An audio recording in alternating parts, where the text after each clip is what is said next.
Telespettatori di Antenna 3, buongiorno e ben ritrovati. La nostra prima edizione anche oggi per raccontarvi il territorio del nord-est. Vi dico subito, segnatevi, alle 13 parleremo di bollette. Perché stanno aumentando le bollette? Stanno ancora aumentando le bollette, ne parleremo con Andrea Ferrazzi per capire esattamente cosa sta succedendo sul fronte caldissimo dell'inflazione e soprattutto appunto dei costi dell'energia. Prima però, come sempre, la cronaca, e la cronaca non può che partire dalla strage di Santo Stefano di Cadore. Mattia, 2 anni, il papà Marco, la nonna Maria Grazia Zuin. Le vittime di questa famiglia falciata dall'Audi della trentenne tedesca che è stata arrestata la scorsa notte nella tarda serata di ieri per aver travolto e ucciso questa famiglia di Favaro Veneto che era in villeggiatura a Santo Stefano di Cadore.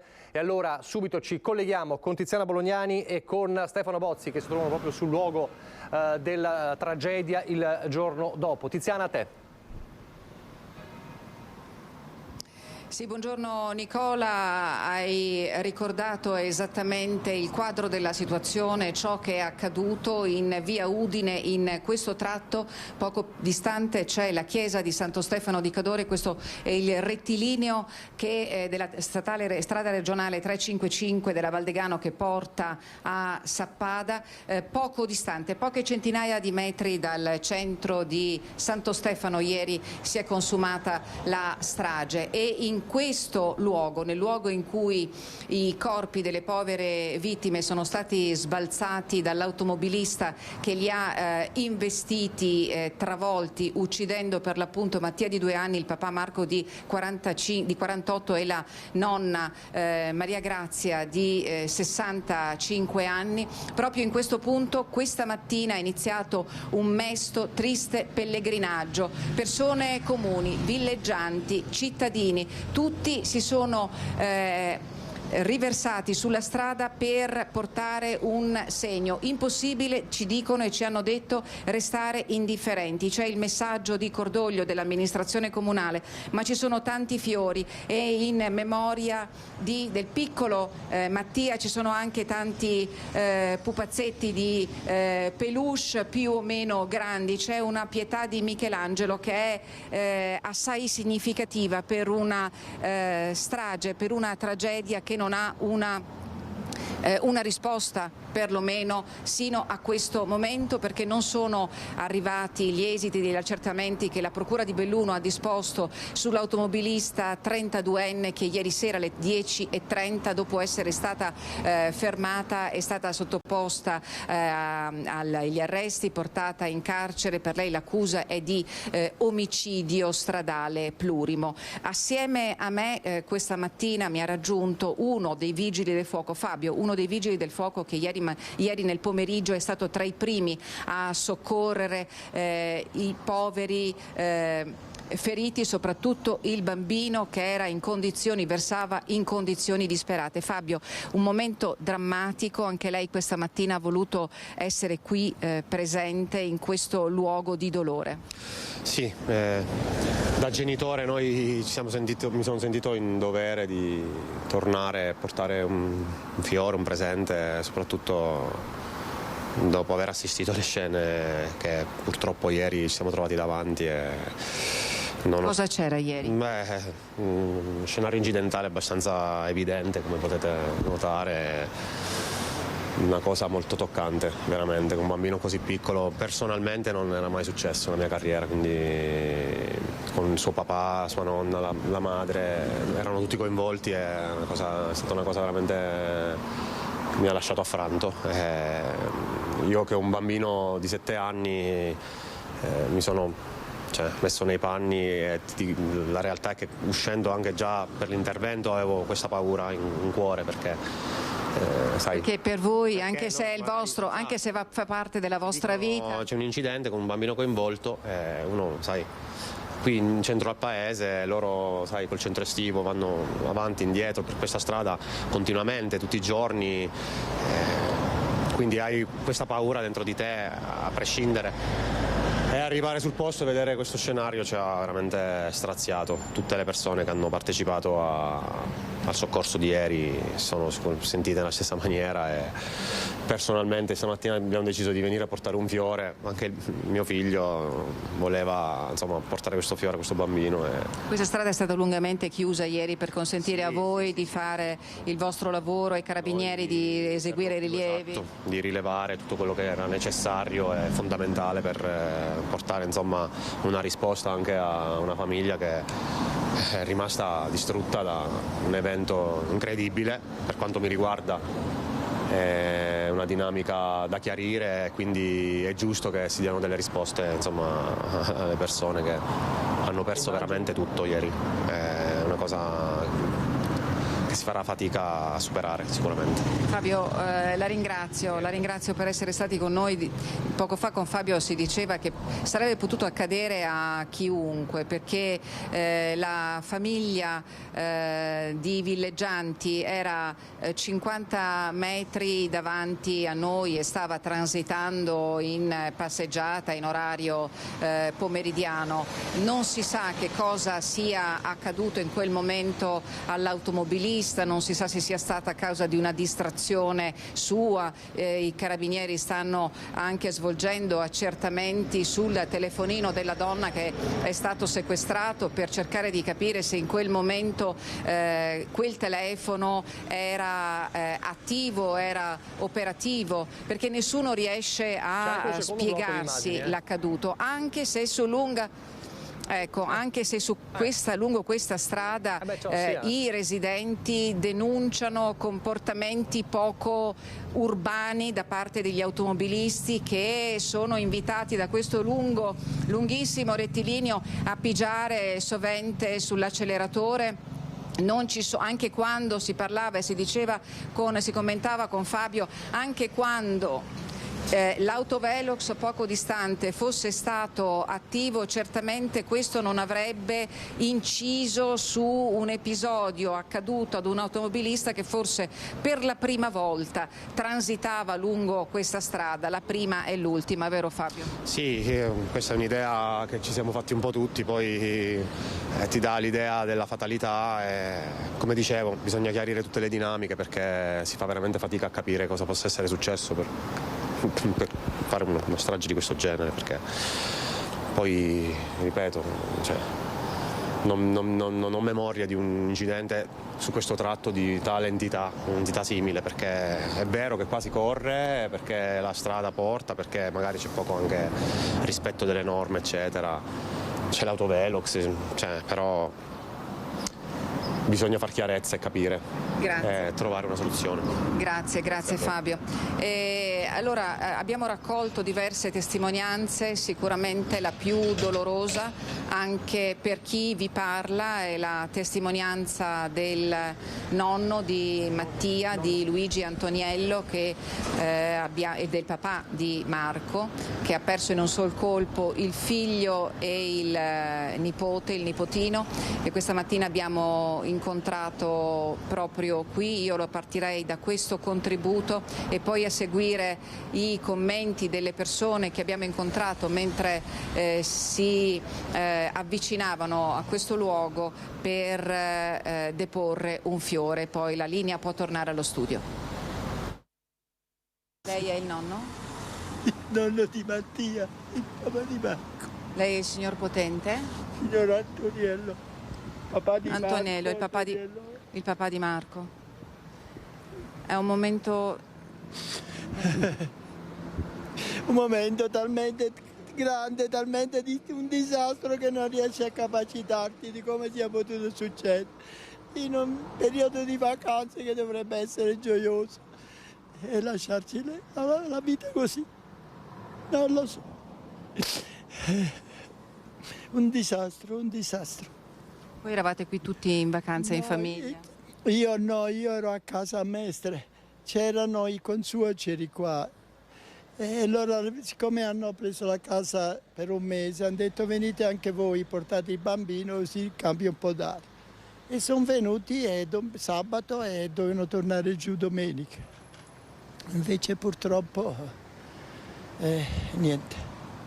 E io sono venuto solo per venire a vedere dove Mi hanno ammazzato mio figlio e mio nipote. Il suo consuocero come sta?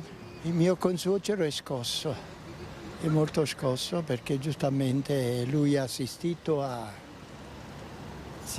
alla scena e per lui è stata ancora più... Poi ha perso la moglie, ha perso il nipotino.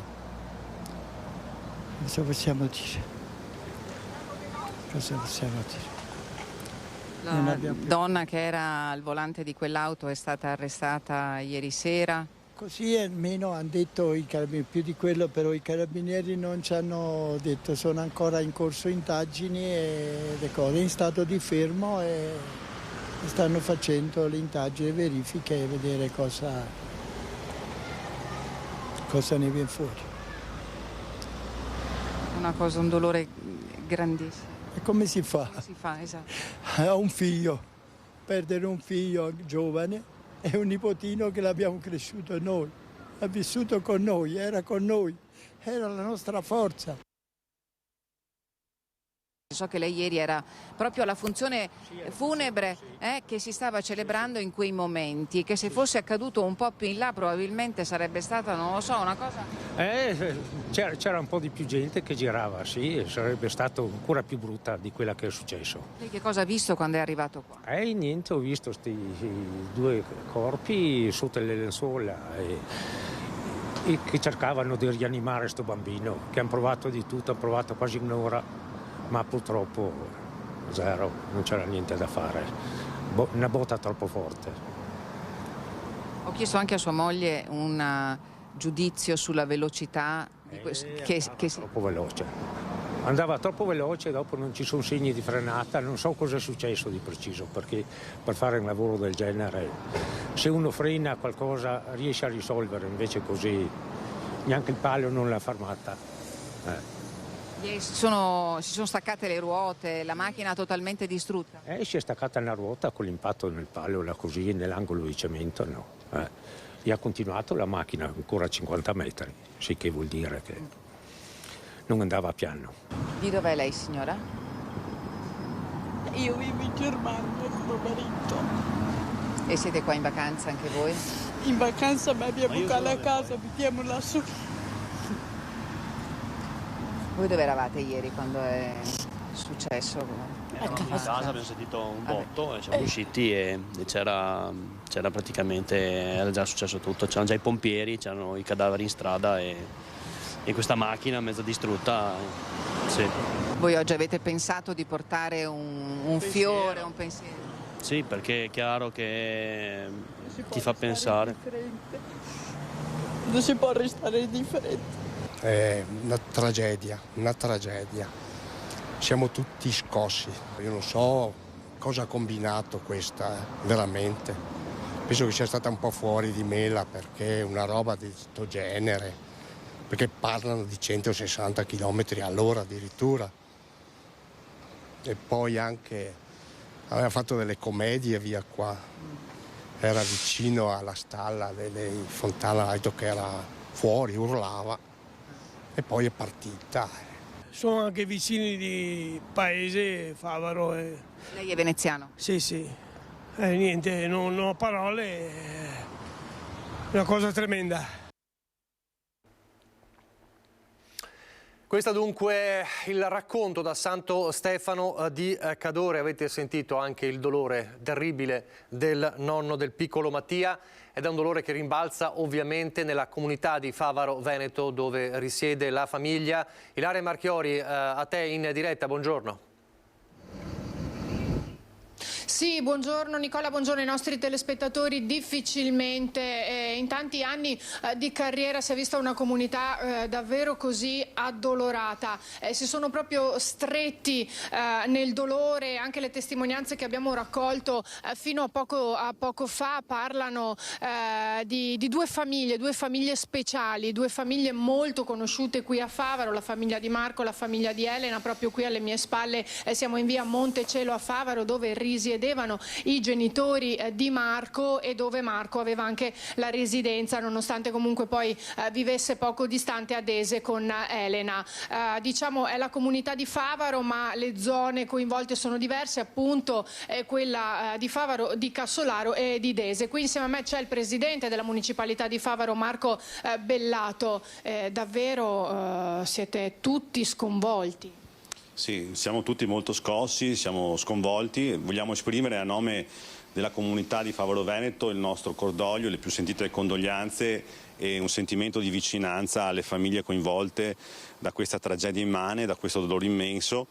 Purtroppo piangiamo 3 vittime innocenti, non si sa nemmeno come possa essere successa una cosa del genere, perché veramente sono di quelle notizie che non si vorrebbero mai sentire. Abbiamo sentito indirettamente il papà di Marco questa mattina, che poverino stava piangendo, e che ci ha detto che fino a lunedì non potranno nemmeno vedere le salme dei loro parenti, dei loro cari, perché gli inquirenti devono fare le loro indagini per capire cosa possa essere successo ieri. Quando abbiamo preso la notizia ieri sera, io l'ho presa dal parroco di Cassolaro, abbiamo cercato di capire quali fossero le persone che erano state coinvolte in questo dramma, e quando abbiamo capito chi erano ci siamo tutti parlati tra di noi, perché qui c'è una comunità molto coesa, molto stretta tra i cittadini. Tra l'altro, Bellato, ricordiamo anche che la famiglia di Elena, la signora Zuin, che è stata investita e uccisa, aveva lavorato per l'ULSS 3, il papà Lucio idem, e in più era molto inserito nel calcio dilettantistico nel Favaro, dunque conosciutissimi, e così anche conosciutissima la famiglia di Marco. Sì, il padre di Elena aveva giocato come portiere nel calcio Favaro e poi successivamente in Serie C2 col Mestre, così anche Marco aveva giocato nel calcio Favaro, che ricordiamo è una realtà che c'è a Favaro dal 1948, dove più o meno tutti i giovani delle nostre generazioni qui a Favaro sono passati, quindi avevano fatto un po' il percorso di tutti i giovani che abitano in questa comunità. Marco poi era andato a giocare a Jesolo, lavorava qui in una ditta fino a 10 anni fa di Dese, poi si era trasferito a lavorare per i supermercati a Marcon. Noi a Cassolaro il 9 luglio avremmo dovuto fare la festa della trebbiatura, abbiamo annullato l'evento, ovviamente nel rispetto di quello che è accaduto ieri, che ripeto è una tragedia immane, un dramma senza senso, perché ripeto sono notizie che non si vorrebbero mai sentire, e voglio dire che come istituzione assieme all'amministrazione comunale siamo a disposizione per qualsiasi cosa, per quello che può valere, perché adesso evidentemente tutto ciò che si fa non ci fa tornare indietro nel tempo, e evidentemente non serve nemmeno per lenire il dolore infinito che per sempre queste famiglie avranno, quindi veramente non ci sono parole, forse è il momento del silenzio. Ecco, infatti proprio su queste parole io ringrazio Marco Bellato. Se tu, Nicola, non hai altre domande da porre, io restituisco la linea allo studio. Grazie anche al presidente Bellato. Noi chiudiamo la pagina sulla strage di Santo Stefano di Cadore, vi racconteremo tutto ovviamente questa sera nel corso dei nostri telegiornali, anche per gli sviluppi sulla indagine. Ricordo la 32enne tedesca che è stata arrestata ieri sera. Adesso invece parliamo però di un'altra tragedia, quella di Davide Rebellin. Le frasi della vedova François Marie, la vedova di Davide Rebellin, alla notizia della estradizione per il 40enne camionista tedesco che ha ucciso suo marito. È giusto che chi ha ucciso mio marito in modo così disumano sia arrestato, giudicato e condannato per l'orrore che ha commesso, ha scritto in una nota la donna. Giusto che sia messo di fronte alle sue azioni. Un drammatico incidente può capitare, ma la sua reazione vile e senza rimpianti non è quella di un uomo, ha detto la donna, un uomo che ha spezzato tutti i nostri progetti, che ha schiacciato senza rimorsi e senza rimpianti una persona così pura, deve pagare per quello che ha fatto e per la sua reazione disumana. Questa è la reazione della vedova di Davide Rebellin alla notizia della estradizione per il 40enne camionista tedesco. Sarà estradato in Italia l'autotrasportatore tedesco accusato di aver investito e ucciso Davide Rebellin lo scorso 30 novembre a Montebello Vicentino, mentre il campione di ciclismo si stava allenando in bici e venne travolto dall'auto articolato nella rotonda lungo la regionale 11. Il tribunale di Hamm ha dato il via libera alla richiesta della procura di Vicenza, concedendo l'estradizione per il 62enne Wolfgang Rieck, accusato di omicidio stradale e omissione di soccorso. A giugno la polizia tedesca aveva dato esecuzione al mandato di arresto europeo emesso dal giudice per le indagini preliminari del Tribunale di Vicenza, mandato emesso in seguito all'ordinanza con la quale il giudice, su richiesta della procura berica, aveva disposto nei confronti di Rieck la misura cautelare di custodia in carcere. Il camionista era stato poi scarcerato nei giorni successivi e il giudice del Tribunale tedesco gli aveva applicato la misura dell'obbligo di presentazione settimanale alla polizia giudiziaria. Adesso il via libera del Tribunale tedesco all'estradizione in Italia. In un primo momento il giudice tedesco aveva posto in carcere in Germania Wolfgang Rieck per poi porlo provvisoriamente in libertà con obbligo di firma in attesa della decisione sulla consegna, decisione che appunto è pervenuta in questi giorni. Ora il camionista verrà condotto in Italia, verrà condotto presso il carcere di Vicenza e a quel punto potrà richiedere tramite i suoi difensori una misura alternativa al carcere. A Padova, nel Padovano, a Correzzola, dove ieri pomeriggio è affiorato dalle acque del fiume Bacchiglione il corpo senza vita di un uomo. Non è ancora stato identificato il corpo senza vita riaffiorato ieri dalle acque del fiume Bacchiglione a Correzzola. Dalle prime informazioni si tratterebbe di un uomo apparentemente di mezza età. A dare l'allarme intorno alle 17:30 di ieri alcuni passanti che hanno notato il cadavere galleggiare nel tratto di fiume tra Correzzola e la frazione di Brenta d'Abbà. Sul posto è intervenuta la squadra sommozzatori dei Vigili del Fuoco che ha recuperato il corpo esanime poco lontano dal luogo dell'avvistamento. Immediatamente sono scattate le indagini per capire le cause del decesso e cercare di identificare il corpo senza vita. Potrebbe trattarsi di un uomo originario del Polesine. La salma è stata ricomposta e affidata all'autorità giudiziaria. In giornata potrebbe essere disposta l'autopsia.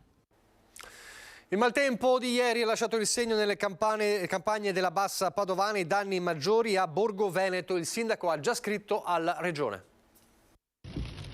Danni ingenti provocati da meno di mezz'ora di pioggia fortissima e grandi. Nella campagna di Borgo Veneto è stata flagellata dalla violenta acquazzone che ieri si è abbattuto nella zona del Montagnanese. Gli allagamenti hanno interessato i campi di mais, soia e tabacco in piena fase di fioritura. Si stimano perdite del 25%. Il sindaco di Borgo Veneto ha chiesto lo stato di calamità. Abbiamo chiesto lo stato di calamità, abbiamo chiesto alla regione di farsi carico di eventuali richieste che dovessero pervenire dai privati e anche dal patrimonio pubblico, qualora la regione riconoscesse che è stato un evento straordinario, insomma. Quindi purtroppo qui nella zona nostra avviene abbastanza di frequente, è successo anche lo scorso 25 aprile, sempre nella zona però a sud di Borgo Veneto. In questo caso i danni sono stati ingenti soprattutto alle colture e anche parte al patrimonio pubblico. I danni si sono concentrati lungo l'asse del fiume Frassine, quella già interessata dall'alluvione del 2010. Ad aprile i temporali avevano già messo a dura prova le colture. Stiamo proprio in questo momento, in queste ore con gli uffici, ci stiamo un attimo interagendo anche con le associazioni di categoria, che ovviamente sono quelle che sul territorio rappresentano la maggior parte degli agricoltori, diciamo, che si adoperano per rendere viva la cultura nel nostro territorio. E non ho un dato preciso, però soprattutto per quanto riguarda le piantumazioni di tabacco i danni sono veramente importanti, mentre la soia potrebbe magari nelle prossime settimane riprendere, ma il tabacco ed è un'area molto estesa. La pioggia e la grandine hanno danneggiato alcuni lampioni e centraline elettriche del paese. Nel giardino della scuola dell'infanzia sono caduti alcuni rami che hanno strappato i fili dell'Enel, lasciando la scuola dell'infanzia senza corrente. In zona Recoaro, invece, nel Vicentino, una frana, 3 metri di detriti sulla strada, l'intervento dei Vigili del Fuoco. Recoaro Terme, frana in via Al Riposo, località Cornaletti. Lo smottamento della roccia interrompe la strada. Per fortuna nessuno è rimasto coinvolto. I Vigili del Fuoco, arrivati da Schio, effettuano un sopralluogo. C'è un fronte di 3 metri di detriti e massi che bloccano il traffico. Via Al Riposo viene momentaneamente chiusa fino alla rimozione della frana e alla messa in sicurezza del fronte. Sul posto la polizia locale e i tecnici del comune. I pompieri hanno lavorato 3 ore. La strada dovrebbe essere riaperta in giornata. Adesso torniamo a parlare di movida violenta a Venezia. Resta alto l'allarme dopo l'accoltellamento e il pestaggio di sabato notte in zona Rialto. Il comune chiede la collaborazione dei locali, le opposizioni invece puntano il dito sulla mancanza di controlli. L'indagine per lesioni è aperta e i responsabili del pestaggio con accoltellamento in campo Bellavienna in corso di identificazione. Per ora resta il bilancio di 2 feriti, entrambi militari statunitensi, un 22enne accoltellato alla schiena e ancora ricoverato all'ospedale e un 24enne pestato a sangue con diverse lesioni da un gruppo composto da una decina di persone. Diciamo che dopo l'intervento della polizia massiccio su Santa Margherita ha risolto il problema dello spaccio, un po' queste persone si sono spostate nella zona rialtina. È un problema che sta gestendo la polizia e quindi noi siamo a cercare di aiutare, insomma, le operazioni. Non è il primo accoltellamento di quest'anno nella movida di Rialto. Qualche mese fa era toccato all'addetto al servizio d'ordine di un locale, mentre appena la settimana scorsa una ragazza letteralmente presa a bastonate assieme al fidanzato aveva rimediato un trauma cranico con 5 punti di sutura. Questo filmato, girato l'estate scorsa, rappresenta una testimonianza di ciò che può accadere il sabato sera nel cuore di Venezia.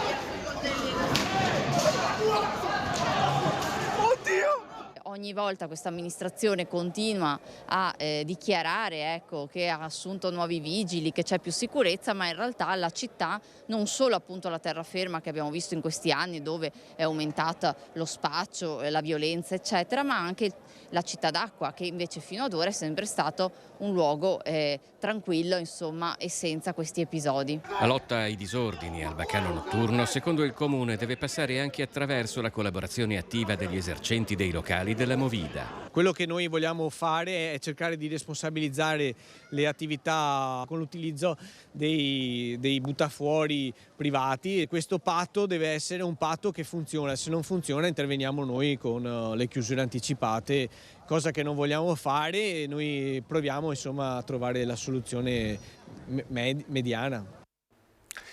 Nel Trevigiano è già iniziata la gara di solidarietà per i volontari che vogliono andare avanti e confermare la rassegna del Lago Film Festival prevista a fine luglio, ma che ha avuto un ostacolo non di poco conto con l'incendio che nei giorni scorsi ha interessato i magazzini del festival con danni anche ingenti.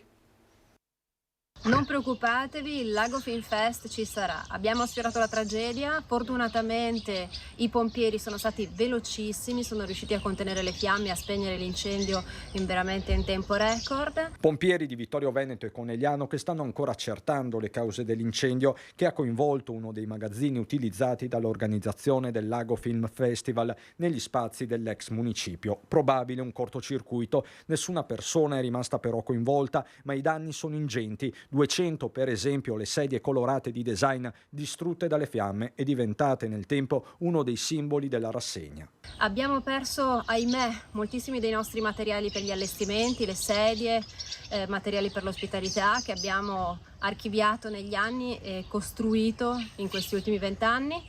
Ma noi non molliamo e continuiamo ad essere presenti. Il festival indipendente di cinema, diventato tra i principali d'Italia ed Europa, comunque si terrà dal 21 al 29 luglio. Già infatti si è messa in moto una gara di solidarietà. Un'azienda del territorio ha messo a disposizione dei materassi per accogliere i volontari. L'appello dei giovani organizzatori è però generale. Il miglior modo per sostenere il festival è partecipare, perché la partecipazione del pubblico è veramente il pilastro fondamentale su cui si sostiene tutto il festival. Grazie infinite, ci vediamo tra pochissimo. Pochi istanti di pubblicità, poi di nuovo in diretta.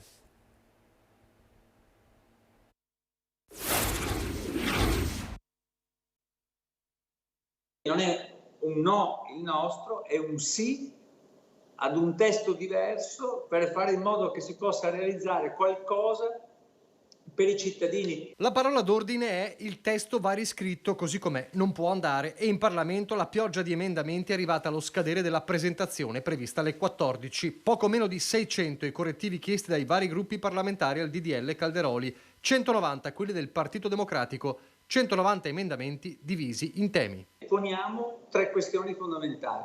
In primo luogo il ruolo che deve avere il Parlamento nella definizione delle intese con le regioni, in secondo luogo un numero di materie inferiore, perché alcune materie come la scuola, l'energia, le grandi reti di comunicazione non hanno proprio alcun senso, che ne dica Zaia. In terzo luogo la definizione dei LEP da fare con legge di bilancio. Il tema principale da approfondire è quello delle risorse finanziarie, perché qui per realizzare i LEP, e cioè i livelli essenziali delle prestazioni, ci vogliono delle risorse e che devono essere previste nella legge di bilancio. Nessun ostruzionismo. Continuano a ribadirlo i Dem dopo l'accusa del ministro Calderoli e del governatore Zaia che ci sia stata cioè una precisa matrice politica di centrosinistra nelle dimissioni dei 4 componenti del comitato per l'individuazione dei LEP.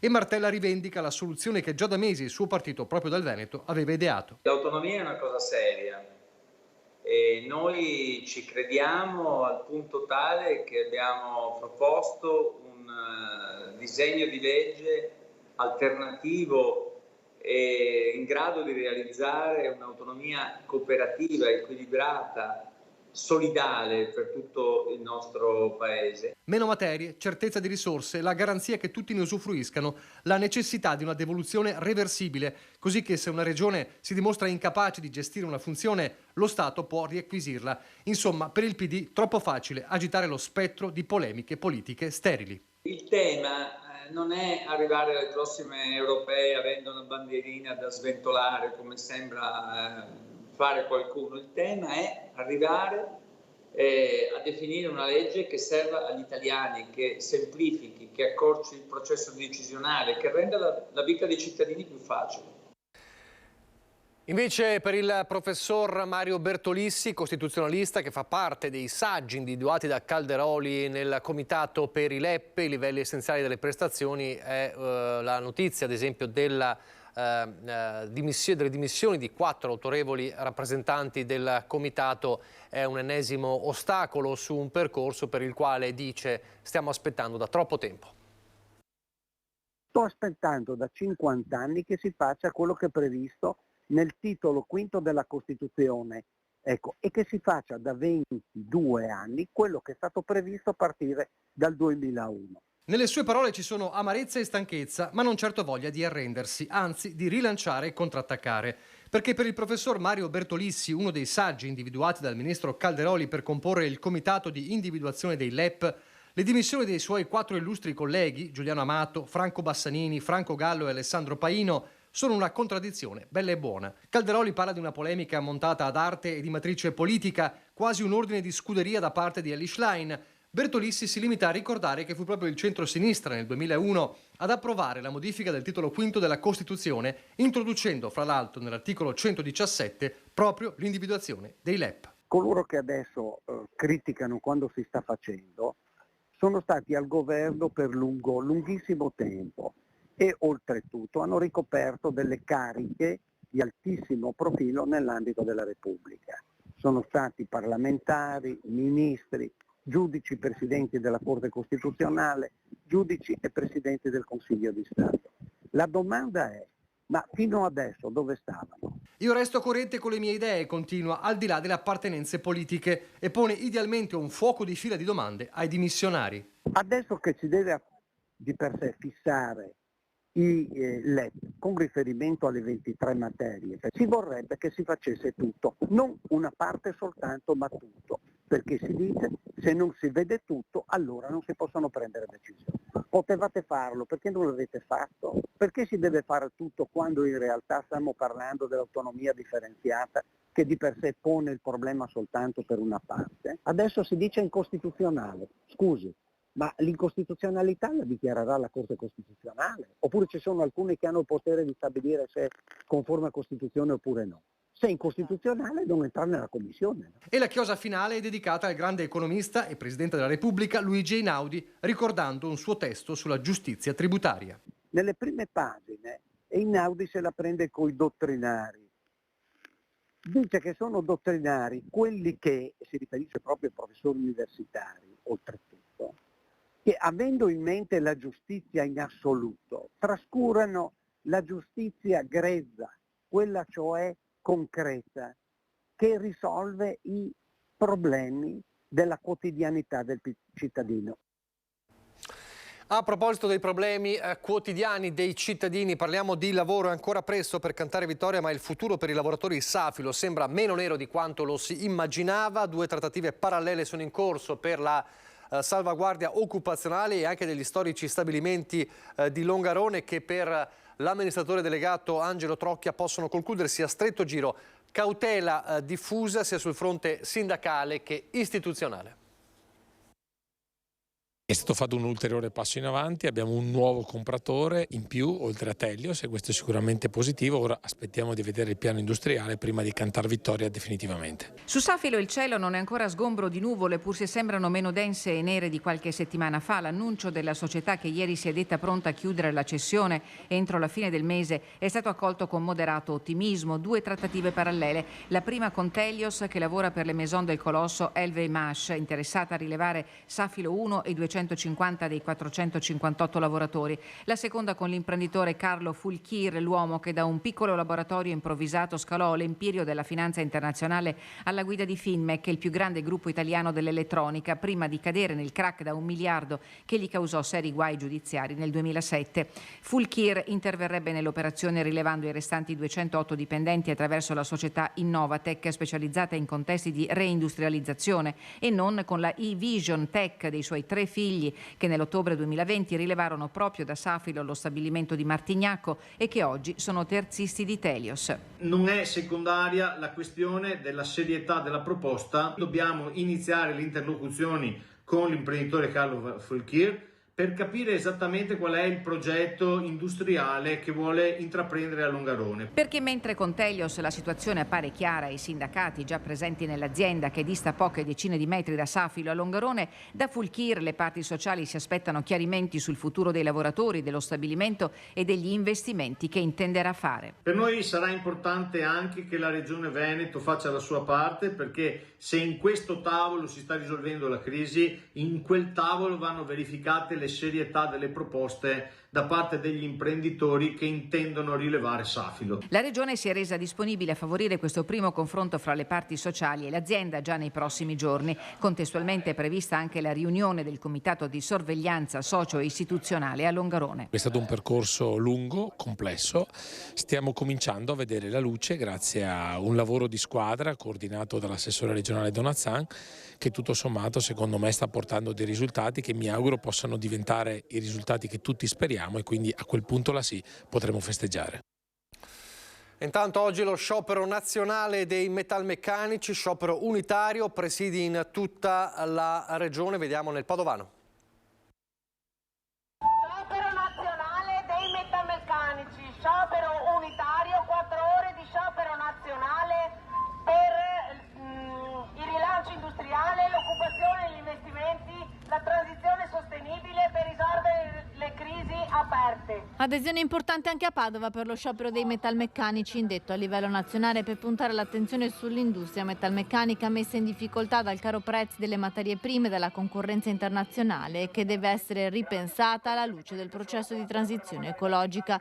Nella provincia di Padova sono oltre 200 le assemblee organizzate dai lavoratori nelle scorse settimane. Oggi invece presidi sono stati organizzati davanti ad alcune aziende a Mestrino, Campodarsego, Este Conselve e Caselle di Selvazzano. Abbiamo bisogno di capire che cosa succede a livello europeo, cioè noi abbiamo bisogno di capire con la contrattazione cosa facciamo, perché abbiamo bisogno di un lavoro stabile e di livelli di energia stabili, perché tante aziende fanno dei preventivi allo scoperto senza sapere poi cosa costerà effettivamente produrre. Il mondo metalmeccanico è molto variegato nella provincia di Padova, dove si contano 50.000 addetti dell'industria e della piccola industria. L'occupazione femminile è fortemente messa in discussione, perché le attività manifatturiere più strette sono quelle che mettono in discussione l'occupazione femminile.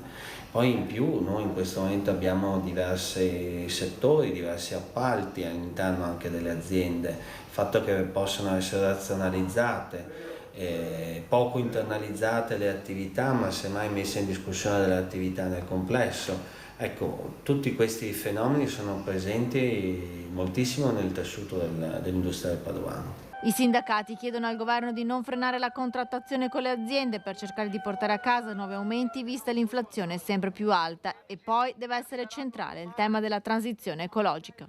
La transizione è uno dei punti a cui noi non possiamo prescindere, è già in corso, la stiamo già vivendo, la dobbiamo governare e per governarla dobbiamo avere la partecipazione chiara di una leva sia politica sia degli industriali e non lasciare al libero mercato che decida.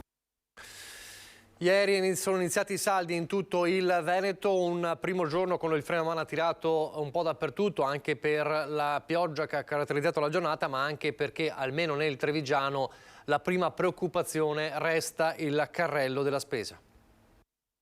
Dappertutto, anche oggi ho guardato gli yogurt e era aumentato di 20 centesimi e è tanto secondo me su uno yogurt, 20 centesimi dopo una settimana è tanto. Quindi non c'è spazio per i saldi? No, esatto, no, purtroppo no. Adesso per vivere è diventato un lusso, per vivere. Prendere il necessario perché sì, visti i prezzi si prende il necessario. In questo momento alimentari neanche le vacanze, per cui sì. È già tanto fare la spesa. Prima di pensare ai saldi lei dice meglio concentrarsi sulla spesa. Ai figli meglio pensare alla spesa. Meglio il carrello pieno piuttosto che spenderli in saldi, che tutto sommato dopo non c'è tutta sta convenienza. Questa è la filosofia di tanti trevigiani nel primo giorno di saldi, prima la spesa alimentare, poi tutto il resto. In tempi di caro carrello è questione di priorità. Se c'è chi esclude uscite extra, altri, fatta appunto la spesa, sono possibilisti o attendisti. Ma forse sì, ci penso. Ho qualcosa da comprare, sicuramente ho qualcosa da comprare. Poi se c'è l'offerta. Ah, meglio ancora. C'è solo il 30%. Aspetto il 50%. Ci sono poi gli irriducibili che proprio in queste ore hanno iniziato i primi giri di perlustrazione, per loro idee chiare e obiettivi precisi. L'abbigliamento, bisogna conoscere i prezzi, tante cose. Meglio fare qualche giro di perlustrazione. Appunto. Abbigliamento, calzature, borse, cose che possono servire. Assolutamente sì. 30-50, dopo so che c'è anche il 70, perché non provare? Se si trova qualcosa, perché giustamente bisogna andare all'inizio saldo, sì. Aspetto la busta paga, poi probabilmente farò un rinnovo drastico, quindi su 300 direi. Quindi calzatura, abbigliamento, che cosa? T-shirts, pantaloni, jeans, camicie. Io sono appassionata a calzature e borse, sì. E quindi mira a quelle? Sì, devo prendermi un'altra scarpiera però. 30-50%? Ancora meglio se è il 50%, però le cose belle le scontano poco. Calzatura. Ha già adocchiato qualcosa? Sì. E quindi è disposto a spendere fino a quanto? 100 euro. Quindi 100 euro per i saldi, questo è il budget. Sì. In bocca al lupo. Grazie. Cambiamo argomento adesso, torniamo nel Padovano, anzi restiamo in argomento diciamo perché parliamo delle difficoltà della situazione, delle tasche un po' dei cittadini, ma parliamo di case, della difficoltà a trovare case in affitto, ad esempio a Padova. La nostra redazione ha provato a vedere quanto fosse possibile trovare un'abitazione in appartamento a Padova. Guardate cosa è emerso.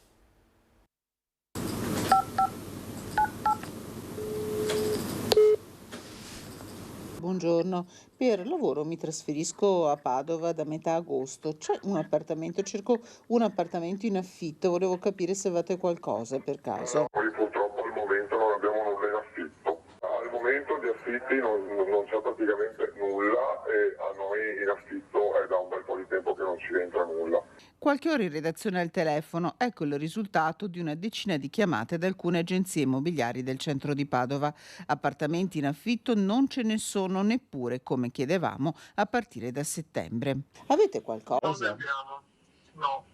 Ci sarà qualche disponibilità secondo lei? Più avanti non lo so, adesso dopo le vacanze se ne arriva qualcuno. Noi signora però seguiamo solo i casi degli universitari perché facciamo solo contratti per studenti universitari, non abbiamo disponibilità per lavoratori. I pochi appartamenti offerti, alcuni non ancora nelle disponibilità delle agenzie, presentano prezzi molto alti. La prima proposta arriva da fuori città. Sì? Adesso 2 ore dal centro e appunto un quadrilocale 90 metri quadrati viene 900 euro senza spese condominiali e l'utenza autonoma. Se no abbiamo delle soluzioni in centro storico. In centro città il primo appartamento che potrebbe fare al caso nostro non è ancora libero ed è senza posto auto se non in un parcheggio a pagamento. Potremmo esserci 700 però non lo so. Più le spese condominiali o senza?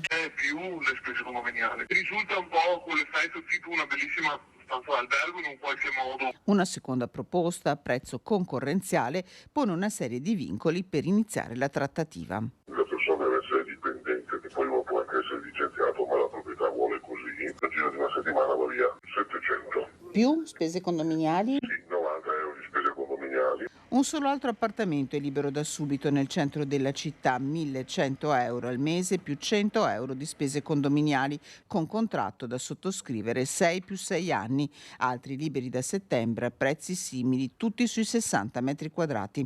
Le vetrine online, se possibile, danno ritratti anche peggiori, con monolocali che partono da 500 euro e spese condominiali mensili che difficilmente scendono sotto i 200. Una ricerca, la nostra, che si conclude in modo desolante. Una fotografia in cui le agenzie immobiliari sono semplici attori di quella che rischia di diventare, se non lo è già, una vera emergenza sociale. Restiamo nel Padovano, andiamo a Vigo d'Arzere, parliamo però del brillamento della bomba della Seconda Guerra Mondiale trovata sull'argine del Brenta. Oggi per il fuoco, 3, 2, 1. Sono le 9 quando a Vigo d'Arzere, dopo averlo interrato in un terreno autorizzato nelle vicinanze del luogo del ritrovamento, gli artificieri del Genio, guastatori, paracadutisti, Folgore, hanno fatto esplodere questa bomba della Seconda Guerra Mondiale. L'ordigno, una bomba a mano difensiva a frattura prestabilita SIPE ancora inesplosa, era stato notato lunedì pomeriggio da alcuni passanti che l'avevano visto affiorare dal terreno. L'area era stata subito recintata, un intervento eseguito nella massima sicurezza grazie alla collaborazione della Protezione Civile Comunale e della Croce Rossa, che ha reso possibile da metà mattina la riapertura dell'argine del Brenta dalla Certosa fino a Saletto. La sanità adesso, parliamo del piano ferie dell'ULSS 2, accorpamenti ma nessuna chiusura, lo garantisce il direttore generale Francesco Benazzi, che aggiorna anche sui lavori a Treviso, Vittorio Veneto e Conegliano. La prima pietra del nuovo ospedale per la città del Cima entro l'estate. Quanto alle risorse, continuano a mancare almeno 100 camici bianchi.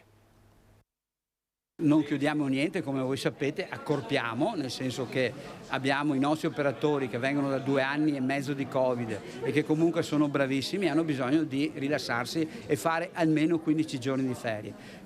Lo facciamo ogni anno per garantire queste ferie, stiamo ovviamente riducendo i posti letto e qualche volta anche accorpando. Ciò non significa chiusura. Scatta il piano ferie all'ULSS 2 Marca Trevigiana, il primo dopo anni caratterizzati dal regime Covid, un ritorno alla normalità che consente di accorpare quei reparti simbolo dell'emergenza. Noi stiamo in qualche modo cercando di accorpare l'area che sicuramente d'inverno si espande, che sono le aree mediche, quindi dalle lungogigenze, geriatria e medicina, perché durante l'inverno, come sapete, fattori virali, l'influenza e altre patologie virali portano le persone fragili, come dicevamo prima, ad essere ricoverate. Chiaro che il problema di fondo, ovvero la carenza di personale, resti, anche se le prospettive sembrano meno nere del recente passato. Parliamo sempre dell'ordine di un centinaio di medici, sostanzialmente, che contiamo di recuperare tutti a fine del 2024. Medici base la stessa cosa, lo abbiamo detto più volte, oggi si stanno ripopolando, come vedete abbiamo sempre meno zone carenti e soprattutto abbiamo sempre di più titolari, che è importante. Anche là a fine 2024 la scuola ne specializza diversi, per cui le problematiche che oggi abbiamo sicuramente pian piano si risolveranno. In particolare mancano ginecologi, dice Benazzi, guardando soprattutto al ripristino del punto nascita Ospite di Vittorio Veneto, dove è invece imminente il bando per la chirurgia maxillofacciale. In attesa delle nuove risorse si guarda anche al contenitore e questa sarà un'estate cruciale per la sanità della Marca. Entro un mese a Treviso dovrebbe essere operativa la nuova cittadella della salute. I nostri collaudatori stanno appunto facendo il bisticcio del termine, stanno facendo i collaudi. Noi speriamo e contiamo che il 15 di luglio i collaudi siano finiti, per cui poi entriamo. Poi vi sapremo dire la data, intendiamo partire ovviamente con le chirurgie, quindi con le sale operatorie e le degenze di chirurgia. Penso che il fine luglio sia la data corretta. Sì. Nelle scorse ore invece sopralluogo per il nuovo ospedale di Conegliano, operazione da 50 milioni di euro voluta dallo stesso presidente Luca Zaia. La posa della prima pietra è fissata. Comunque sarà sicuramente entro l'estate, considerato che l'estate finisce il 21 settembre. Ancora la sanità dopo l'eccezionale trapianto di rene di coppia raccontato nei giorni scorsi, un'altra bella storia di donazione, di come la vita può cambiare grazie a un gesto come quello della donazione degli organi. I compleanni non sono solo quelli che si festeggiano nel giorno della nascita. Nel caso di Carlo Menin, 75enne di Fossò, questo 25° compleanno è l'anniversario della sua rinascita. Nel giugno del 1998 è rinato grazie ad un trapianto di rene che lo ha salvato e gli ha permesso di interrompere la dialisi. 25 anni dopo, Carlo e la sua famiglia hanno festeggiato con le persone che in questi anni hanno seguito il suo percorso di cura. L'equipe del professor Rigotti, l'azienda ospedaliera di Padova e l'USL 3 Serenissima. Carlo Menin, vigile del fuoco, nonostante la dialisi, 2 anni prima del trapianto partecipò alle operazioni di spegnimento del devastante rogo che distrusse la Fenice a Venezia. Una vita passata a superare gli ostacoli della malattia, una malattia risolta grazie al trapianto. L'azienda ospedaliera di Padova ha festeggiato raggiungendo un traguardo importante. È prima in Italia per trapianti di rene come per quelli di polmone e pancreas ed è seconda per cuore e fegato. Nel 2022 ha totalizzato 376 interventi. Nei primi 6 mesi di quest'anno i trapianti di rene sono già stati un centinaio. A Mestre questa sera, in una Mestre chiaramente ancora scossa da quanto accaduto a Santo Stefano di Cadore, però c'è anche la voglia di festa, la festa con il concerto, attese 60.000 persone al Parco di San Giuliano per i pinguini tattici nucleari, c'è un imponente servizio di sicurezza. Si tratta del primo tour del gruppo negli stadi che partirà proprio da Mestre con la data 0. Qualche anticipazione, spoiler per i più moderni, arriva proprio da uno dei musicisti arrivati alcuni giorni fa per le prove, Riccardo Zanotti, autore del gruppo. È una roba incredibile, solo guardarlo mi mette paura, ma anche eccitazione.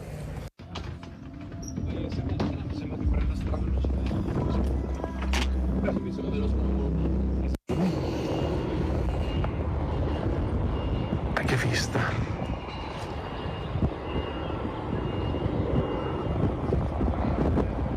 Mobilitata la macchina della sicurezza, la città è in fermento, soprattutto dal punto di vista organizzativo, affidato a Vela.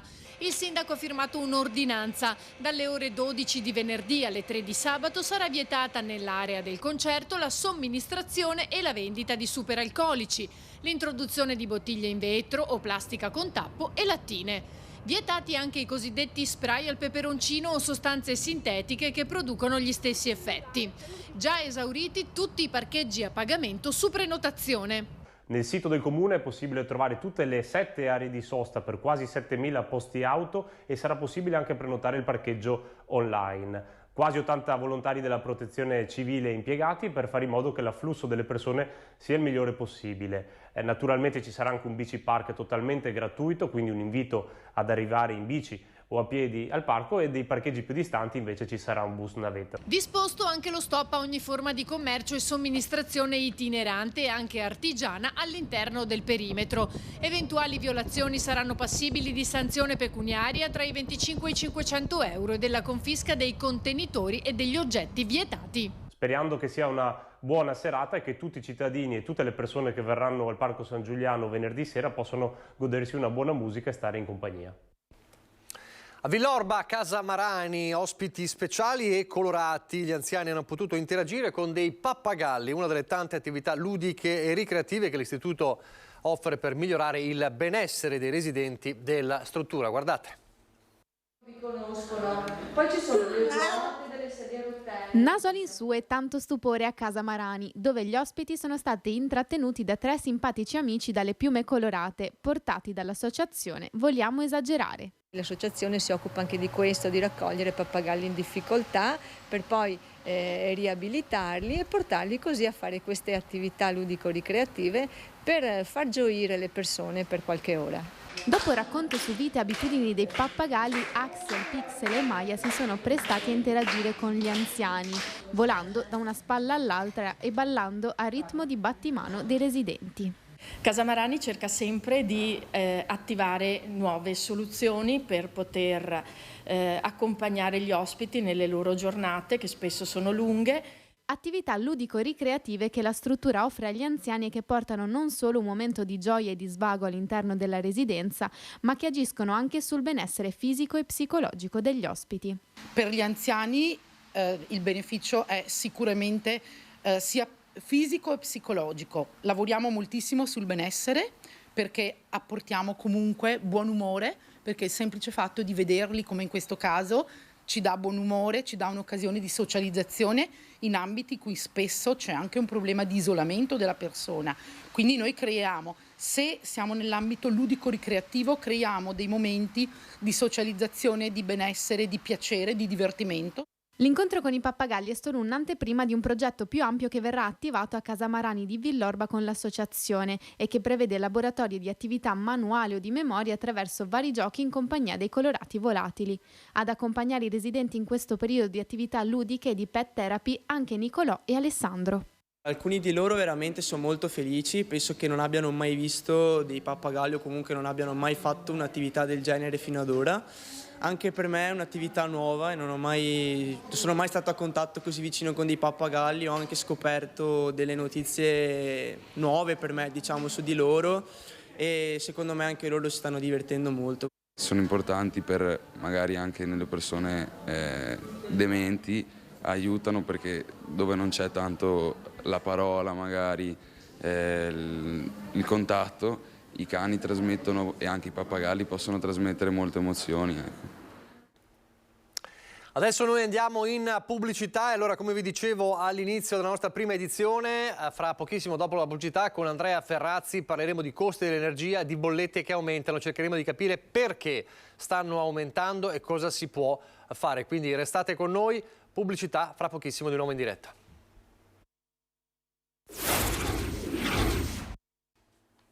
Rieccoci in diretta. Allora, come vi dicevamo prima della pubblicità, passaggio importante, quello di adesso, è venerdì, torna a trovarci per la terza volta nel suo consueto spazio Andrea Ferrazzi, Associazione Persone Ecologia e Reti. Buongiorno, ben trovato. Buongiorno a lei, buongiorno a tutti.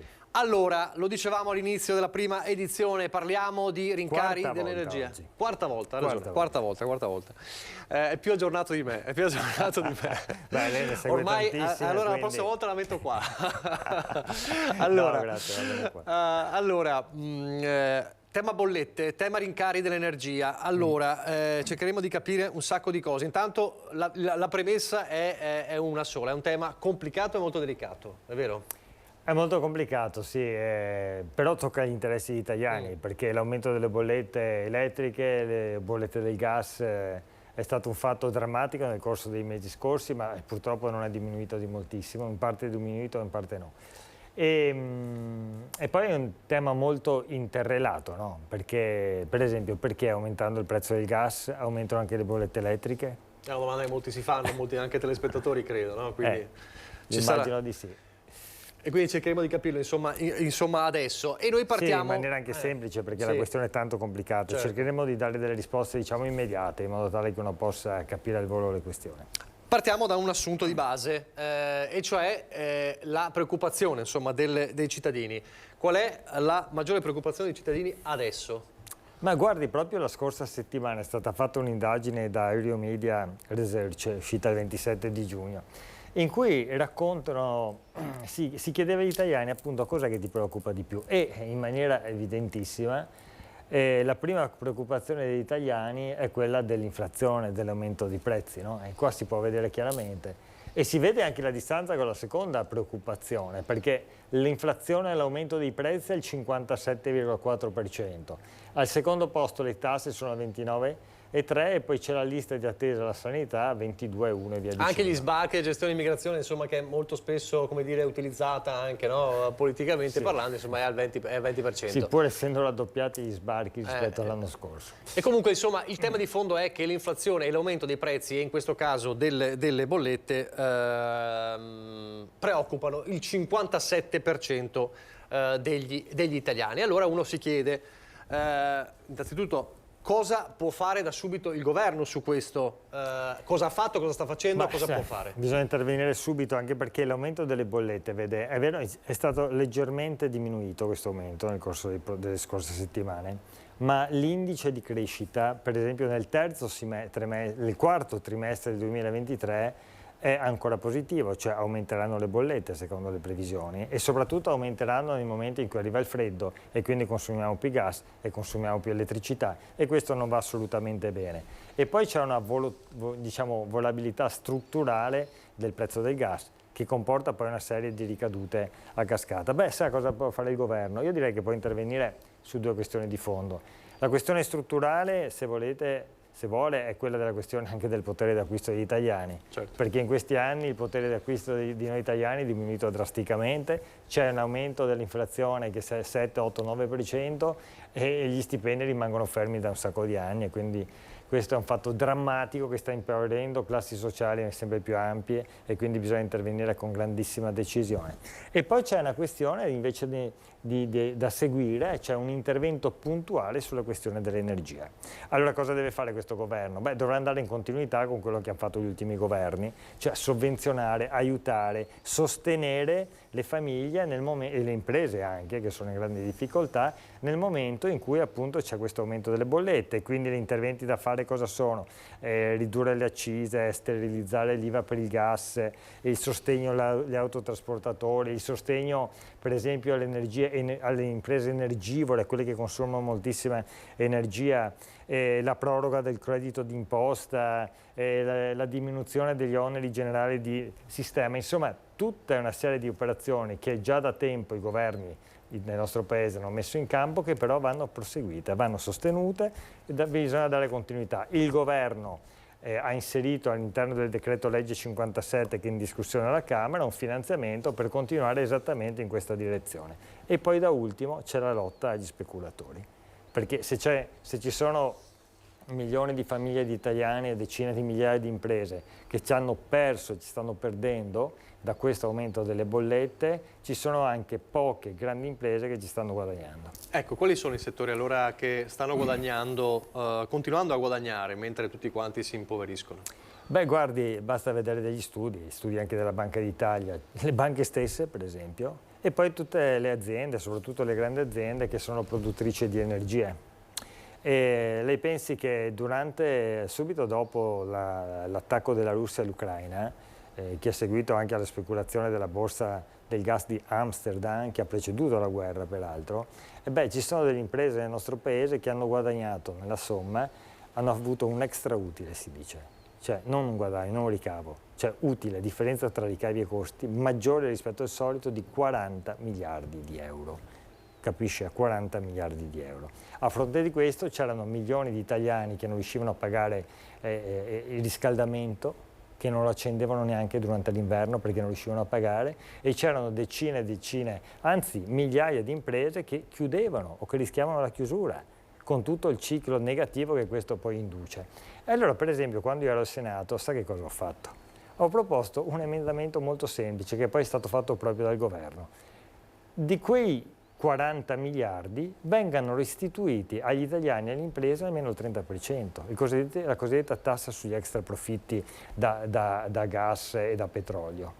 Perché sono profitti che non dipendevano dall'azione, della capacità delle imprese che li hanno prodotti, ma da fattori, come si dice in economia, esogeni, e in particolare dalla speculazione della borsa del gas di Amsterdam e dell'aumento del prezzo del gas dovuto anche alla guerra ucraina. Lei pensi che in pochissimi mesi siamo passati, sempre nella borsa di Amsterdam, del gas, che definisce appunto il prezzo generale a livello europeo del gas, e quindi è ricaduta fino a famiglie e imprese, si è passati da 17 euro a megawattora a 4, 5, 600 euro a megawattora. E prima di quanto? Di pochi mesi. E questo prima della guerra. E anche prima della guerra, certo, poi la guerra ha dato un colpo ancora più duro, ma prima della guerra, quindi certamente fattori speculativi. Guardi, quando ho presentato questo emendamento ho percepito la difficoltà da parte di alcuni nel recepirlo, ho percepito anche come alcune aziende si erano messe di traverso, ma mi sembrava una cosa normale. Ci sono imprese che in momento di grandissima difficoltà rischiano di chiudere i battenti e mandare a casa decine di migliaia di lavoratori. Ci sono famiglie che non arrivano alla fine del mese e quelle pochissime grandissime aziende che hanno avuto extra profitti a motivo della speculazione internazionale non possono ridistribuire almeno il 30%. Grazie a Dio poi il governo Draghi allora fece proprio l'emendamento e l'inserì all'interno di un proprio decreto legge e guardi, poi è diventata anche una norma europea, non certo per il mio emendamento, ma è stata fatta una discussione generale, tanto che anche la Commissione europea ha inserito la tassazione degli extra profitti all'interno dei 200 miliardi di extra profitti che c'erano stati a livello europeo. Questo è stato insomma un momento importante, non mancarono le polemiche, lo diceva Monti, si misero di traverso peraltro. No, alcune aziende di Stato, proprietari dello Stato, fecero causa allo Stato per opporsi a questo. Tanto per capire com'era la situazione. Allora, lei ha fatto cenno alla guerra, anche se abbiamo capito che insomma la situazione era già grave prima della guerra e la guerra ha dato il colpo di grazia.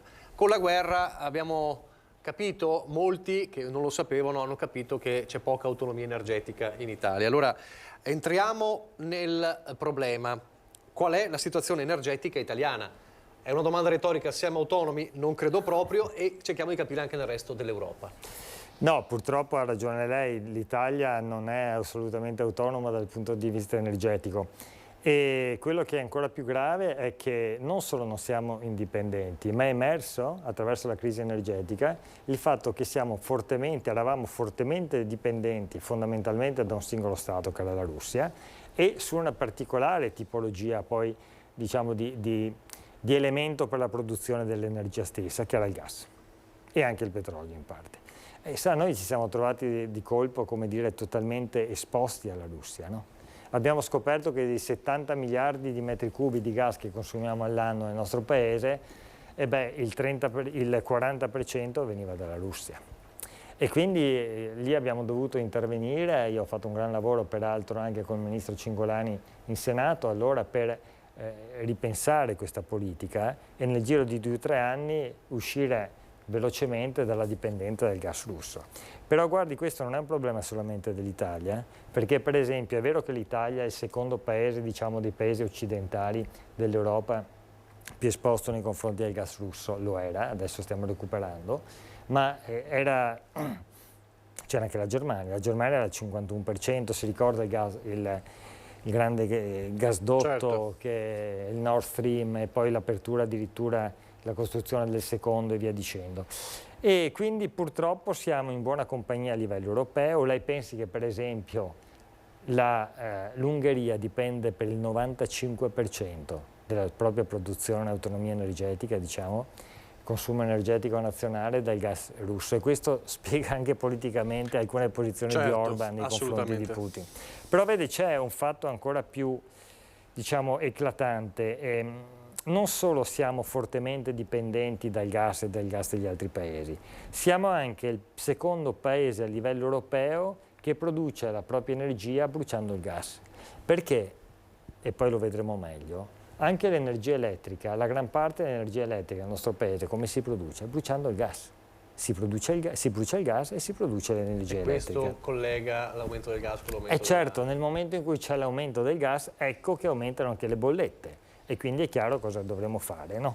E poi c'è un'altra questione drammatica. Abbiamo pochissime energie, produzione da fonti rinnovabili nel nostro paese, siamo appena al 20%, capisce? Cioè, il 42% dipende dal gas, il 36% dal petrolio, cioè quasi l'80% della produzione energetica totale del nostro paese dipende dal gas e dal petrolio, addirittura il 4% dal carbone. E quindi è chiaro cosa dobbiamo fare. Allora, lo accennava prima, noi come lo usiamo? Noi ne importiamo tanto, come lo usiamo il gas in Italia?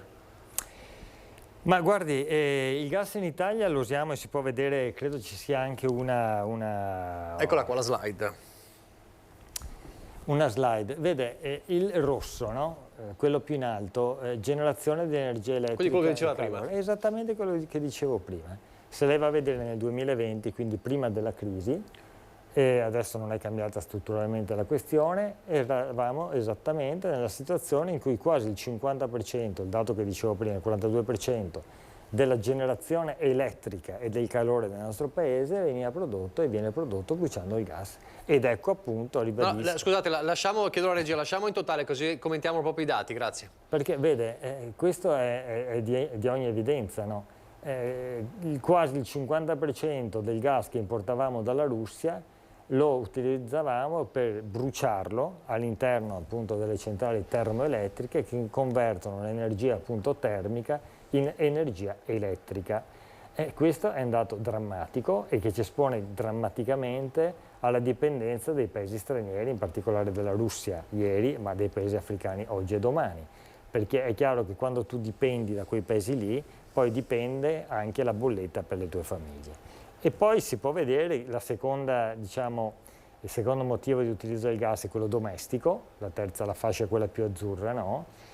E seguita poi si può vedere dalla grande industria, dal commercio e dai servizi. Quindi di più il domestico della grande industria. Di più il domestico, avrei detto sì. il contrario. Sì, sì. E, ecco, torniamo sul totale. Ecco, questi avete capito per chi ci sta seguendo, il gas non è solo per la generazione del calore, ma anche per la generazione elettrica. E questo è quasi la metà. Quasi la metà della produzione di energia elettrica nel nostro paese viene prodotta bruciando il gas. Ecco perché, spiegato, lo ribadisco, insomma, quando sale, aumenta il prezzo del gas, aumenta anche il prezzo in bolletta.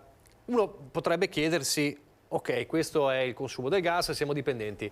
E il nucleare? Perché è un altro tema molto delicato, ma di cui si parla. Questa è una buona questione. Beh, questa è una questione della quale si sta discutendo moltissimo. Lei sa che nel nostro paese sono stati fatti 2 referendum popolari e entrambe le volte, diciamo, il paese, gli italiani hanno risposto in maniera molto netta di non volere il nucleare. È anche vero che noi viviamo nella situazione paradossale di essere circondati da paesi che producono una parte dell'energia col nucleare. Mi riferisco alla Francia, mi riferisco alla Svizzera, mi riferisco alla Slovenia. Io non so, adesso vediamo il governo cosa deciderà. Questo governo mi pare intenzionato ad attivare l'energia nucleare. Io credo che noi dobbiamo spingere moltissimo nella logica della ricerca e soprattutto nella ricerca della fusione nucleare più che della fissione nucleare. È una tecnologia che può diventare un processo industriale, lo potrà diventare nei prossimi 30-40 anni, nel momento in cui noi riusciremo a produrre energia da fusione nucleare avremo fatto un passo in avanti gigantesco, perché avremo energia pulita, praticamente pulita, quasi senza scorie, illimitata, perché creeremo dei soli in pratica, no? Fonderemo gli atomi e lì la produzione dell'energia sarebbe infinita e avremo fatto dei salti in avanti enormi. Ci sono progetti in corso, c'è il progetto ITER a livello europeo che vede anche delle aziende italiane partecipanti, c'è un progetto per esempio dell'ENI con l'MIT a Boston che sta facendo degli studi in questa direzione. Io credo che lì bisogna studiare, bisogna approfondire perché il nucleare da fusione potrebbe essere davvero una svolta storica per la produzione di energia a livello intercontinentale. Torniamo al gas, allora, torniamo al gas per capire un po' da lei, anche con l'aiuto della slide, fra poco, non adesso, se l'Italia ha dei giacimenti di gas, cioè, noi abbiamo dei giacimenti di gas nostro? Sì, storicamente ne avevamo molti e li abbiamo anche usati moltissimo e la produzione italiana, diciamo l'autoproduzione è diminuita molto in questi anni, è diminuita da 20 miliardi di metri cubi all'anno a circa 4 miliardi di metri cubi all'anno di estrazione, ricordo su un totale di consumo anno di 70 miliardi. E il problema di questi giacimenti è che sono molto polverizzati, molto piccoli. Lei tenga in presente che il più grande giacimento è di 4 miliardi ed è, diciamo, vicino a Ravenna. Questo governo ha intenzione di aprire altri, diciamo, giacimenti. di utilizzarli, avrà sicuramente seguito anche la polemica dei giacimenti nel delta del Po, certo. diciamo nel mare di fronte al delta del Po, però certamente dal punto di vista generale ci sono giacimenti che sono piccoli, spezzettati, e quindi c'è anche una questione economica di rapporto prezzi dell'estrazione stessa e quindi di interesse e di convenienza nell'estrazione. Tenga conto peraltro che la diminuzione dell'estrazione da gas in Europa è un processo che è partito da tempo. Nello stesso Mare del Nord i grandi giacimenti stanno terminando e la stessa Norvegia sta diminuendo la produzione, e quindi è di ogni evidenza che dobbiamo sostituire questi con altre fonti, ma soprattutto dobbiamo studiare altre fonti energetiche, ed è questa la grande sfida che dobbiamo compiere. Il gas serve nella fase della transizione energetica, perché certamente tra i combustibili fossili è quello meno inquinante, è meno inquinante del carbone, è meno inquinante del petrolio, è comunque inquinante. Dobbiamo accelerare nella logica appunto delle rinnovabili, che è la grande sfida europea e nazionale che abbiamo davanti. E fra poco ci arriviamo. Prima però le chiedo, la risposta per il futuro, o almeno per il prossimo futuro, è il gas naturale liquefatto? Ma sa, certamente nel breve periodo, perché noi dobbiamo anche essere coerenti e conseguenti. Nel momento in cui vuoi svincolarti dal gas russo e il gas ancora ti serve nella fase della transizione, devi trovare delle fonti alternative. Le fonti alternative sono anche il gas naturale liquefatto. Cosa vuol dire? È il gas che viene raccolto, preso, estratto, viene liquefatto, cioè sotto pressione, quindi aumenta la densità e quindi puoi trasportarne moltissimo attraverso queste navi gasiere che le possono trasportare, quindi a differenza di quelli che passa per i tubi è liquefatto. Dopodiché arriva nel nostro paese e hai bisogno del rigassificatore, cioè da liquido devi trasformarlo in gas. Ecco appunto i rigassificatori di cui si sta parlando, quello che c'è già alla Foce del Po e quello che è stato attivato la scorsa settimana a Piombino in Toscana, non senza polemiche. Tenga conto che a regime i rigassificatori in Italia dovrebbero riuscire a lavorare 15 miliardi di metri cubi su un totale di utilizzo annuo di 70 miliardi di metri cubi. E quindi il rigassificatore, lo spieghiamo ancora più semplicemente, serve per ridare la forma gassosa, diciamo proprio in concreto, al gas naturale liquefatto. Si prende il gas dai giacimenti del paese da cui viene estratto, lo si rende liquido, lo si trasporta con le navi gasiere, dopo dallo stato liquido deve essere ritrasformato, rigassificato. Ecco perché si chiama rigassificatore. Tenga conto che costa molto, il gas naturale liquefatto costa moltissimo, più di quello che viene trasportato appunto con i tubi, con i gasdotti. Con i gasdotti. E viene peraltro da paesi che se lo fanno pagare, perché viene fondamentalmente quello che arriva in Italia dal Qatar, dagli Stati Uniti e da alcuni paesi dell'Africa. Dopo vediamo anche dove sono posizionati, lo accennava. Come arriva il gas in Italia allora oggi? Beh, oggi fondamentalmente il gas in Italia arriva attraverso delle condotte, dei tubi. Quindi parliamo sempre per semplificare, parliamo non del gas naturale liquefatto, ma del gas allo stato naturale, diciamo, sì, lo stato gassoso. Dello stato gassoso. Ci sono 5, diciamo, grandi tubi che arrivano al nostro paese, i gasdotti, che si sommano naturalmente ai 2 poli del gas naturale liquefatto di cui abbiamo parlato prima. Però la gran parte del gas appunto arriva attraverso i gasdotti. E beh, c'è quello storico che passa vicino a casa nostra, arriva da Tarvisio, ed è quello attraverso il quale arrivava il gas russo, attraverso l'Ucraina. Poi c'è un altro gasdotto sempre al nord che arriva, diciamo, dal Mare del Nord, dall'Olanda, in un passo del Piemonte. Poi ci sono i 2 gasdotti storici della Sicilia, c'è quello di Gela e quello di Marzara del Vallo, che arrivano rispettivamente dalla Libia e dell'Algeria, e poi c'è quello che è stato fonte di un sacco di polemiche, come lei ricorderà benissimo. Il TAP soprattutto insomma, è una posizione polemica molto forte dei 5 Stelle, che si erano opposto all'arrivo di questo TAP dall'Azerbaigian attraverso la Turchia, l'Albania, la Grecia e sotto il mare Adriatico, cosa che invece si è fatto e che dunque scende a Medelungo, e addirittura adesso è in programmazione il raddoppio della stessa. Quindi abbiamo 5 grandi punti di accesso del gas a livello nazionale che si sommano ai 2 punti di accesso del gas liquefatto che arriva attraverso la nave di cui abbiamo parlato prima. E di cui poi vedremo dove sono posizionati i rigassificatori. In questo momento anche difficile della guerra, con quali paesi stiamo trattando? Beh, stiamo trattando, vede, noi ci siamo trovati, lo dicevo prima, nella condizione, il nostro paese si è trovato nella condizione di dover trovare velocemente un sostituto al gas russo. E beh, stiamo trattando con questi paesi, l'Algeria, l'Azerbaigian, il Congo, l'Angola, il Qatar, l'Egitto. Ecco, vede, questa è una scheda preparata da un importante quotidiano nazionale. È un problema perché non sono paesi esattamente, come dire, solidissimi dal punto di vista della tenuta democratica istituzionale.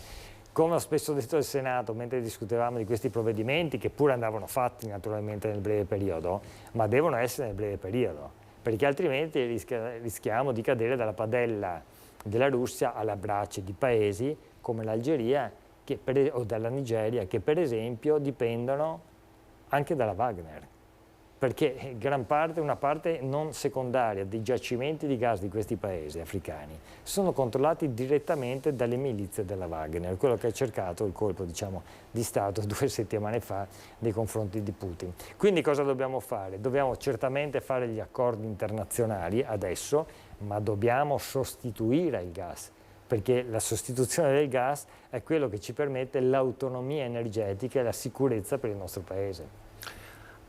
Questo è importante e anche appunto delicato trattare appunto con questi paesi che, come dicevamo prima, perché si rischia davvero di passare dalla padella alla brace. Torniamo allora all'altro sistema, chiamiamolo così per semplificare, come stiamo dicendo, insomma, per renderlo più semplice possibile, quello del gas naturale liquefatto, che deve essere però rigassificato attraverso i rigassificatori. Vediamo dove sono i rigassificatori. Beh, lo dicevamo prima, no? L'abbiamo anticipato prima, c'è quello di Rovigo fondamentalmente, quindi nel Mar Adriatico di fronte al delta del Po, è il più grande rigassificatore in Italia, lavora circa 10 miliardi di metri cubi all'anno a regime, e poi c'è quello, diciamo, in Toscana, gli è assegnato doppio, è già in corso, c'è stata una polemica serratissima, addirittura il sindaco del comune si è opposto, ha fatto ricorso, insomma, altari e via dicendo. Alla fine però la decisione è stata assunta e quindi in quella direzione si va avanti, e poi ci sono dei progetti nel sud Italia, come si può vedere dalla cartina, in particolare a Gioia Tauro e a Porto Empedocle. Sono progetti di livello molto vecchi e molto antichi, dei quali non so se arriveranno mai in porto. E come può vedere dal punto di vista quantitativo ad oggi, cioè nel 2021, 2 anni fa, cioè l'ultimo dato che abbiamo a disposizione strutturalmente, il 70% di questo gas arriva dal Qatar, e poi c'è l'Algeria, gli Stati Uniti e poi altri paesi. Appunto. Però soprattutto quei paesi che dicevamo. Sì, non esattamente sicurissimi, certamente il Qatar ha delle condizioni diverse dall'Algeria, però insomma anche lì siamo in presenza, come sappiamo, di polemiche non proprio di secondo livello. No, certo. Allora, abbiamo inquadrato il problema, adesso uno deve chiedersi, lo ha già accennato in parte, quali sono le soluzioni, qual è il motivo strutturale della crisi energetica e cosa fare, perché se questo può servirci per l'immediato, dobbiamo pensare almeno per una volta, non l'abbiamo mai fatto in 50 anni, al futuro davvero. I motivi della crisi li abbiamo già capiti prima, sono fondamentalmente 2 a livello generale: la speculazione della borsa di Amsterdam e poi il colpo finale della guerra. Quindi speculazione e guerra. Quelli sono stati, diciamo, i 2 elementi che hanno scatenato la cosiddetta crisi energetica che sta colpendo il nostro paese e il nostro continente ormai da 2 anni. Poi certamente ci sono anche altri motivi, per esempio noi siamo in presenza di un'Unione Europea che non ha mai sviluppato delle politiche integrate. Ogni paese si è arrangiato per i fatti propri, ogni paese ha deciso le fonti energetiche, ogni paese ha fatto contratti d'acquisto da solo, senza invece massimizzare la quantità, perché nel momento in cui ti presenti come Unione Europea nei confronti del punto del fornitore è chiaro che abbassi il prezzo e aumenti anche la possibilità e la sicurezza.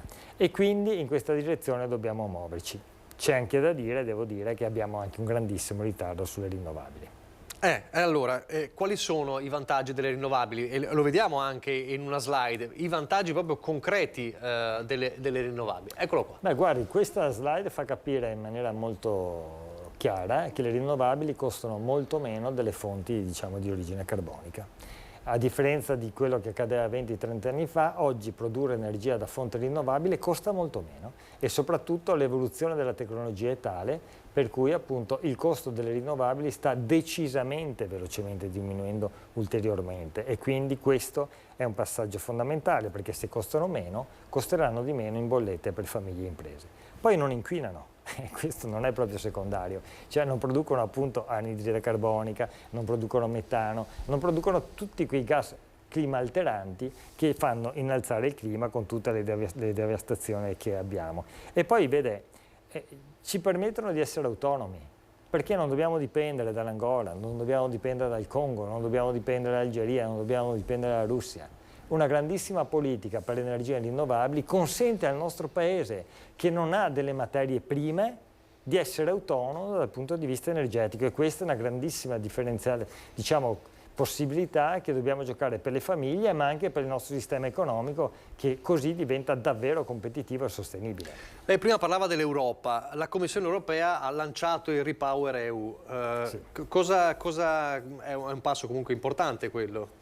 Beh, Repower EU è un passo di fondamentale importanza, è nato fondamentalmente perché l'Unione Europea si è accorta che la crisi energetica andava affrontata insieme, altrimenti tutti i paesi andavano sott'acqua e quindi che cosa si è deciso? Si è deciso di fare un grande piano per la conversione della produzione energetica, un piano per risparmio energetico, le tenga conto che anche nel nostro paese il 70% delle case è classe energetica G e da qua il super bonus e via dicendo, e poi tutto un piano per far sì che l'energia possa essere prodotta a livello continentale attraverso dei sistemi rinnovabili, quindi fotovoltaico, eolico, geotermico, biomasse e via dicendo. C'è un grandissimo investimento dell'Unione Europea, c'è una grandissima indicazione di accelerare appunto su quella pista. Il gas, Repower EU, ritiene essere un momento da utilizzare, cioè un elemento da utilizzare ma come transizione per andare verso la sicurezza energetica continentale e nazionale, che è quella che consente naturalmente al nostro Paese di essere competitivo a livello economico, prezzi bassi per famiglie e imprese e non inquinanti dal punto di vista delle emissioni. Allora abbiamo inquadrato quale potrebbe essere il futuro, elettrico e altro? Beh, per esempio l'idrogeno, in particolare l'idrogeno verde, sarà uno dei vettori fondamentali, anche nella mobilità, ma per esempio anche in tutto il settore delle aziende fortemente energivore, si chiamano hard to abate, cioè quelle che hanno bisogno di forni con altissime temperature e quindi hanno bisogno appunto di combustibili che siano appunto ad alta intensità energetica, si dice, no? E oggi quasi sono solo il carbone, sono il petrolio, sono il gas. Bene, bisogna sostituirle, è chiaro che l'idrogeno verde in questa direzione può essere un vettore fondamentale di energia perché è impatto zero e soprattutto l'idrogeno è presente ovunque, cioè è l'elemento dal punto di vista proprio della presenza nel nostro pianeta, non solo nel nostro pianeta, largamente più diffuso. Quindi bisogna fare dei grandi investimenti in quella direzione. Faccio l'avvocato del diavolo, l'energia green è davvero sufficiente perché ci sono tanti ritardi negli impianti green? L'energia green oggi non è sufficiente da sola, ma possiamo recuperare e scalare velocemente l'assenza e soprattutto nel medio periodo può diventare sufficiente, ma guardi, non lo diciamo noi qui oggi. Elettricità Futura, che è l'associazione di Confindustria che unisce il 70% delle industrie nazionali che producono elettricità, dice che in 3 anni, se sblocchiamo gli investimenti pubblici e se diamo la possibilità attraverso il permitting, cioè i permessi ai privati di fare gli investimenti in energia green, si può sostituire in 3 anni, dimezzare il gas russo, quello che portavamo 2 anni fa. Si possono produrre 80.000 posti di lavoro, si possono produrre 60 gigawatt ora, cioè si può accelerare alla grandissima con 85 miliardi di euro di investimenti privati già pronti per l'energia green che sono aggiuntivi a quello del PNRR, quindi non costano le tasche degli italiani. Però bisogna accelerare dal punto di vista del permesso, le amministrazioni devono essere veloci, i governi devono decidere e decidere in coerenza. Siamo in chiusura, vi sembrerà strano, abbiamo parlato di energia, di gas liquefatto, di idrogeno e chiudiamo parlando della Costituzione. Perché, Ferrazzi?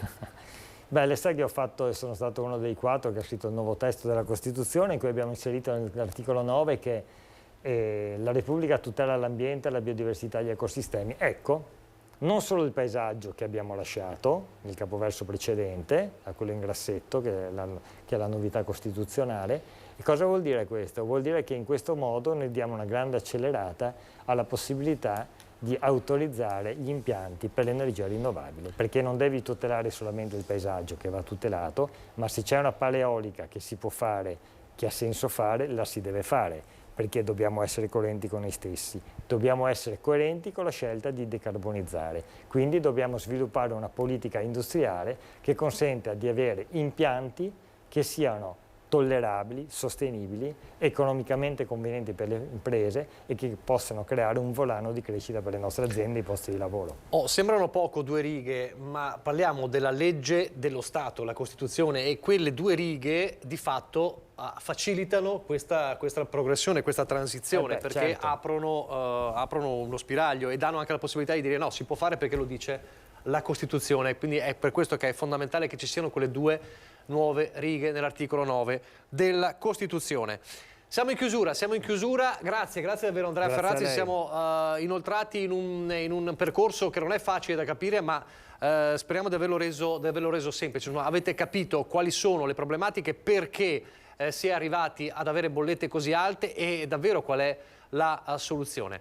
Noi ci rivediamo la settimana prossima, venerdì prossimo, sempre alle 13, lasciamo la suspense anche stavolta sul tema, o volevo anticiparlo? Ma pensavamo di parlare di PFAS. Ah, giusto, ha ragione. Attenzione, allora segnatevi anche stavolta, ore 13 di venerdì, i PFAS. Questa è una cosa che ci riguarda molto da vicino. Allora, il più grande inquinamento nella storia d'Europa, questo lo dice l'ONU, certo. E ha colpito 350.000 veneti con le falde acquifere di Vicenza, Verona, Padova. Una questione non proprio secondaria. Allora, il prossimo venerdì parleremo di questo, adesso invece vi lascio al meteo, grazie per averci seguito, grazie ancora a Ferrazzi, arrivederci.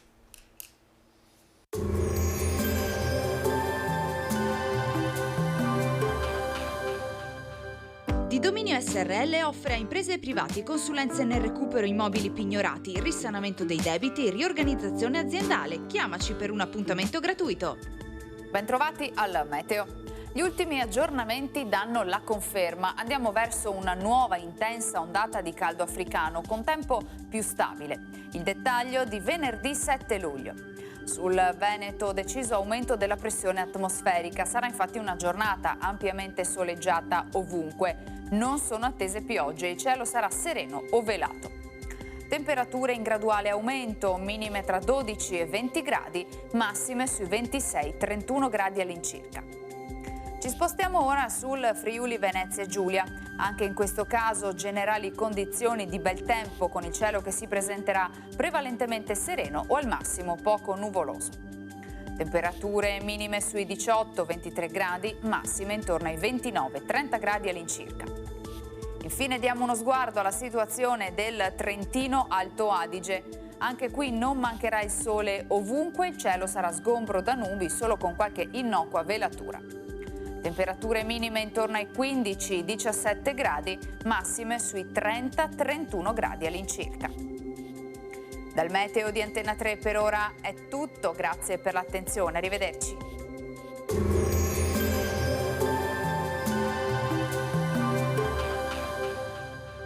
Di Dominio SRL offre a imprese e privati consulenze nel recupero immobili pignorati, risanamento dei debiti e riorganizzazione aziendale. Chiamaci per un appuntamento gratuito.